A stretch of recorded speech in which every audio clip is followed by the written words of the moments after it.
name is Larry Queen. My name is Mike. Mike Donahue. Courtney James. I think it's a great thing, you know, because it keeps kids off the street. It keeps them out of harm's way. For 90 more minutes, you know, they're in the classroom doing something productive that, you know, where they're not really exposed to, and it really depends on the neighborhood too. Because in some neighborhoods, you know, they're in danger, in harm's way, you know. After school is probably one of the most active times where drug dealers are out. You know, there's a lot of crime going on. So that 90 minutes is not going to hurt anybody. I think the extension of school hours probably would be very beneficial for most students here. I know it's an extra burden on the teachers, and it's certainly a burden on parents in the sense that you know, it's disruptive to their schedules, but personally, I actually would be very much in favor of American students becoming more competitive globally. As long as they provide enough, you know, stimulation throughout the day, ample breaks for the kids, I think it could work. You know, if it's going to get the academic levels back up to, you know, a level that's, you know, respectable or competitive. If it's going to improve the learning of my child, then I think it's worth looking at. Teachers need to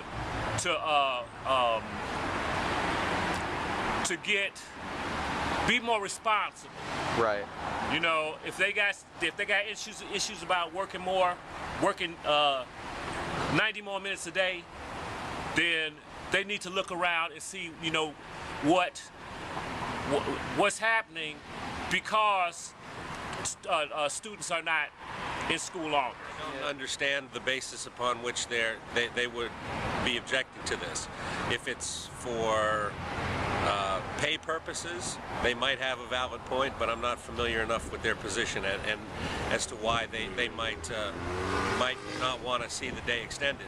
If it's simply because it's inconvenient to them, I don't know that I would necessarily agree with their viewpoint. Talk to any teachers about it, but you know, I think, yeah, I don't really have a lot to say about that. If it's 2 hours more, they should stay in. They should be allowed. Students should be given that opportunity to learn more.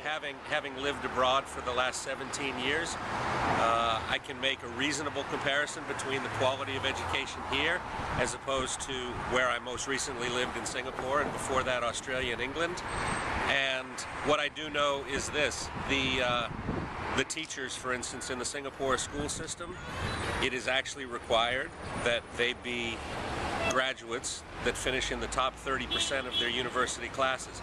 I don't think that's the same case here in the United States. In fact, I know that it's not mandated, but my position is that the quality of the teachers that we get are not our best and our brightest. The side of that is that, you know, parents that work 8 to 5, 9 to 5, you know, they don't have to, you know, cut out of work early, or, you know, might be more suitable to their schedules as well, making it a happier household. I don't, you know, that's just one thought on it.